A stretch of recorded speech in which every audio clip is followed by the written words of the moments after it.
Biz News. Sa ating business ngayong gabi, pag-angat ng life insurance, pinalakas ng tumataas na demand para sa seguridad. May ulat si Cecil Alabata Cruz.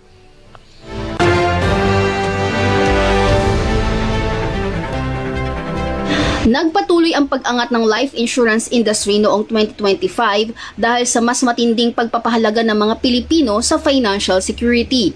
Batay sa datos ng Insurance Commission, tumaas ang insurance penetration sa 1.78% at naitala ang pinakamataas na insurance density na mahigit 4,300 pesos. Malaki ang ambag ng life insurance sa kabuuang paglago ng industriya, kasabay ng pagtaas ng assets, kita at premiums, patunay ng lumalakas na kumpiyansa ng publiko sa insurance bilang pananggalang sa kinabukasan. At yan ang ating balita para sa business natin to, Cecil Alabata Cruz, Radyo La Verdad 1350 ang UNTV Radio. Maraming salamat, Cecil Alabata Cruz.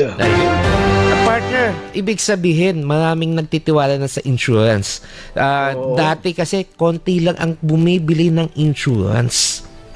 Siguro, ang ilan dyan yung nakinig sa programang business natin to kasi alam ko, partner Randy, naalala ko, may diniscuss natin dito at nag-guest tayo ng isang agent dyan at ipinaliwanag niya kung gaano ka-importante ang life insurance.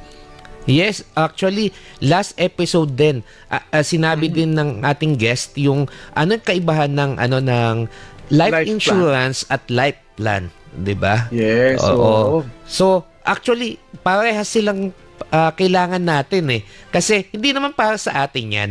Para sa ating mga minamahal kapag tayo ay nawala na, di ba? Oo, kasi tayo naman lahat ay mauna-unahan lang talaga, kapartner Randy. Kung sino mauna, good luck. Kaya mas maganda na iwan mo yung mga mahal mo sa buhay nang walang problema. Kasi naghulog ka sa life insurance, sa life plan mo.